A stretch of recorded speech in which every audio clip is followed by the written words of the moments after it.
but we have an economy that really is a bubble. The whole economy. It's built on the reserve status of the dollar, where we don't have to produce; we just print money.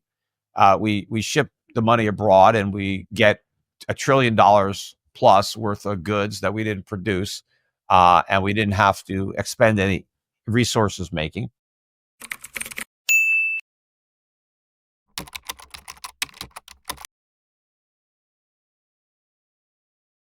No, I wasn't surprised. I had been predicting it for a long time, and the reason that he won is because I said the economy was bad, and the media's reports of this booming economy, the Fed, Wall Street, trying to get people to believe that we had a strong economy, that Bidenomics was working.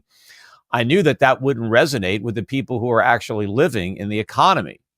And so Trump tapped into that vein the same way he did in 2016 when he ran, when it was the same dynamic, when you had, the Biden administration, the Obama administration, they were trying to pretend that the economy was good then, and they were trying to get us to, install Hillary Clinton to continue the great economy under Obama.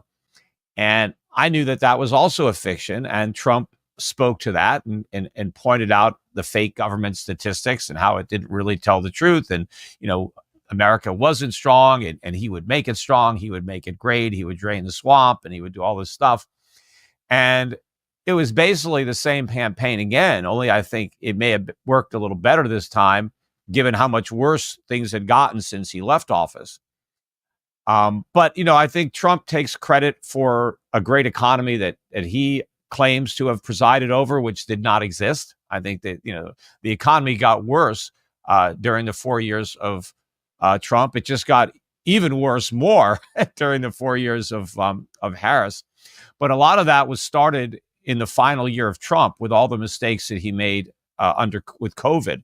But even before COVID, he was, running up government spending.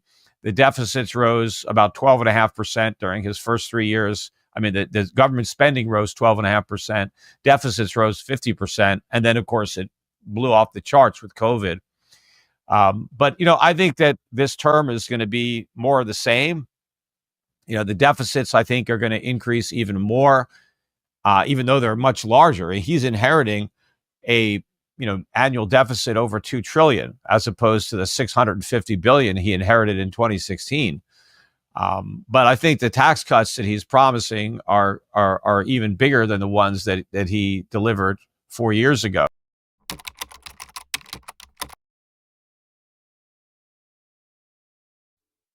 Well, not a scenario that has any reasonable probability of playing out, because, there is no, you know, pain-free way to fix the problem, right? The problems have been building up for not just years, but decades, really.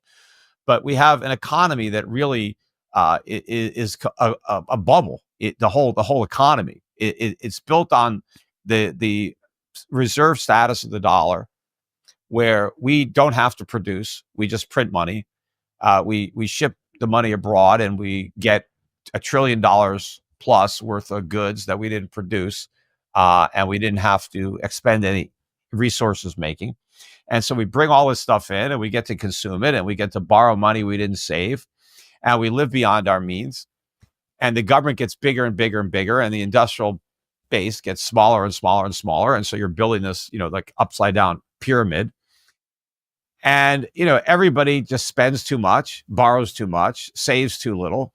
We don't invest enough. We don't produce enough. And it's just kind of a really mixed up economy. And every time over the years, we've tried to go through this, a deflation or a correction where we bring real estate prices down, housing prices down, and we get some kind of recession or crisis. The government just, prints more money, artificially lowers more interest rates to get the bubble to get bigger and bigger. And so your choice is to keep doing that to avoid the day of reckoning, or actually deal with the problems, but then deal with the day of reckoning, which means we have to seriously cut back on spending and borrowing. Asset prices have to come down. Debts have to go into default. People have to lose money. I mean, it's, the government has to come clean and tell people that, it's made a lot of promises that can't be kept. And so we have to have cuts to all these, programs like Social Security and Medicare and, all those things. The government doesn't have the money, and it doesn't even have the money to pay the national debt, the interest on the debt, because part of the structural problem is that interest rates are too low, and they stayed too low the whole time the Fed was hiking rates. People kept saying, oh, the Fed's got interest rates, they're high, they're 5%. They weren't high. I mean, they were just higher than zero, but from a historic perspective, they were still low. And from a perspective of a country that has hardly any savings and massive debt, the rate was much too low to actually encourage the type of, saving and consumption that we need. So we have to have much higher interest rates. But obviously, we can't afford to pay the higher interest rates with all this debt. So the debt has to go away. And so that means defaults. That means losses. So to fix the problem is going to be difficult. And, I don't know how many, is it months? Is it years, where we have to suck it up and take a big reduction in the standard of living in order to, prepare a real economy for lasting economic growth. But Trump did not run on any kind of austerity, tough love. We got to swallow the bitter tasting medicine and then we can have a real recovery. He just promised another sugar high. He said, vote for me and I'll cut your taxes. I won't cut any government benefits other than going after waste, fraud, and abuse. I mean, yeah, sure. No, you don't find any objections when you talk about cutting waste, fraud, and abuse until you actually try to cut it. And then you find that there's a constituency and special interest behind every line item, and you can't even cut the waste, fraud, and abuse. But and then Trump promised you're going to get higher wages. I'm going to protect U.S. workers with tariffs, so you can get higher wages. I'm going to get rid of inflation. He talked about I'm going to put price controls on credit card interest rates. All kinds of trial balloons. No taxes on tips, no taxes for overtime, no taxes for Social Security benefits, no taxes for veterans, no taxes for policemen, no taxes for firefighters. So these people are going to vote for him. He's just promising all kinds of stuff that he can't deliver. But so I don't just see that him changing on a dime and repudiating all of that and saying, you know what, I took another look and it's going to be harder than I thought. You're going to have to suck it up for a while. It's not going to be an instant boom like I promised. There's a lot of darkness in this tunnel before we get to the light. He's not going to have that frank discussion. He's going to just go in there and just try what he did the first time, just goose the economy and probably get the Fed to go along, which they probably do anyway, with another round of quantitative easing and cutting interest rates and just creating more inflation and trying to keep everything from imploding, so he can finish out his term, or that's what he might hope.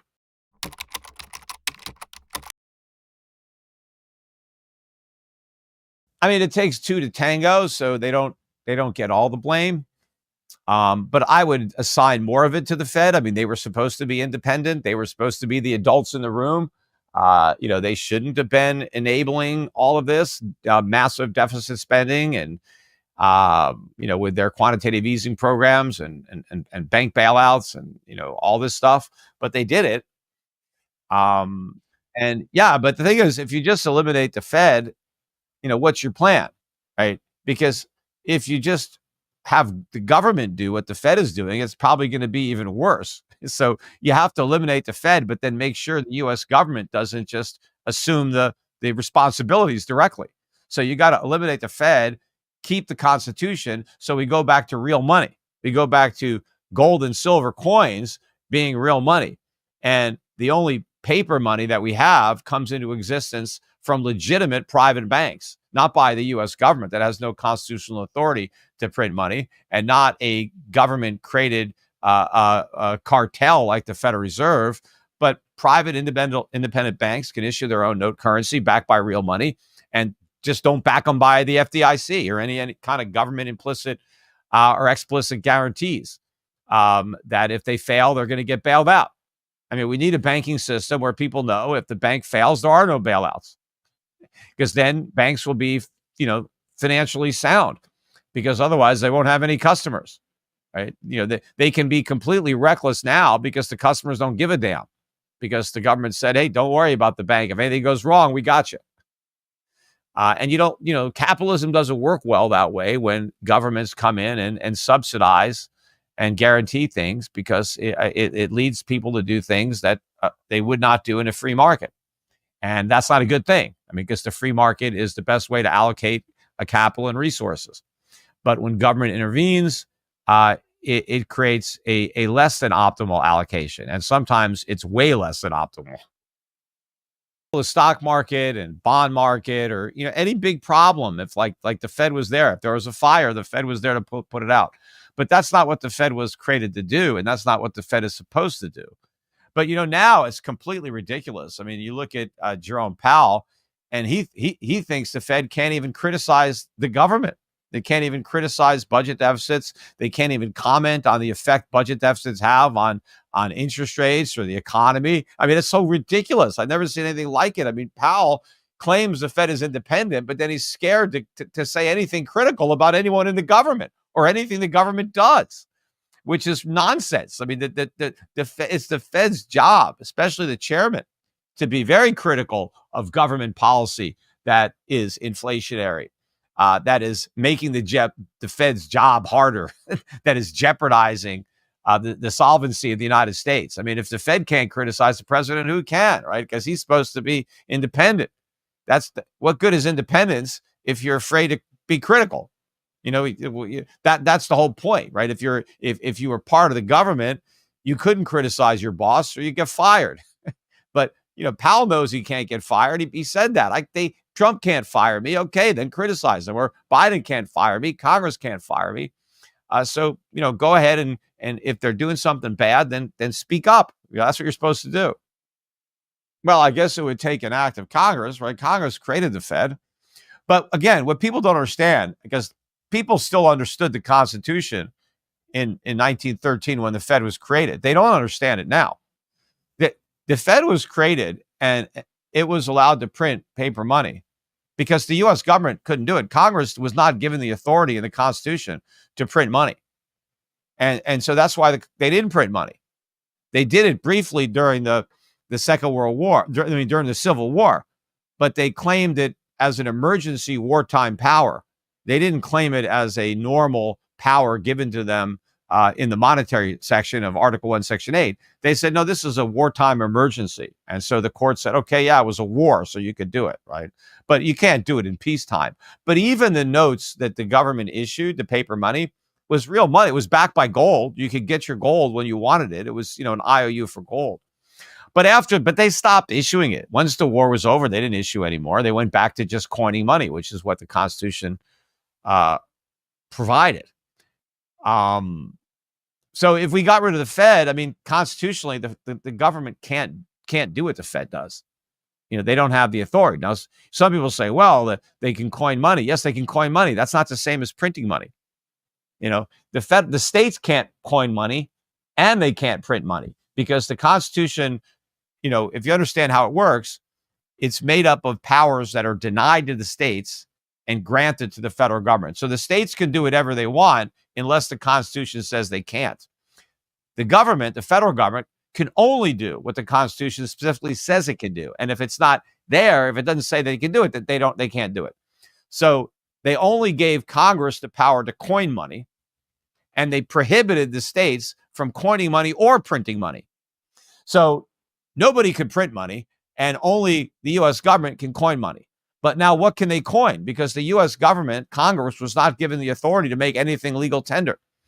The states were prohibited from making anything other than gold or silver legal tender. So what is the U.S. government going to coin? Gold and silver, because anything other than that can't be legal tender. So, and that's the monetary system we were on for a long time. And that technically is the system we should go back to if we got rid of the Fed. Summary: be wary of artificial economic bubbles. Schiff emphasizes that the current economy is fundamentally a bubble built on the dollar's reserve status, where the United States can essentially print money without producing real value. This means investors should be cautious about economic indicators that seem positive on the surface. The economy's strength is artificial, sustained by monetary manipulation rather than genuine productive capacity. Investors should look beyond surface-level economic statistics and understand the underlying structural weaknesses in the financial system. Understand the risks of government and central bank interventions. Schiff critiques how government and Federal Reserve interventions distort market mechanisms, creating moral hazard and preventing natural economic corrections. By continually bailing out institutions and artificially lowering interest rates, these interventions prevent the market from naturally reallocating resources and discourage responsible financial behavior.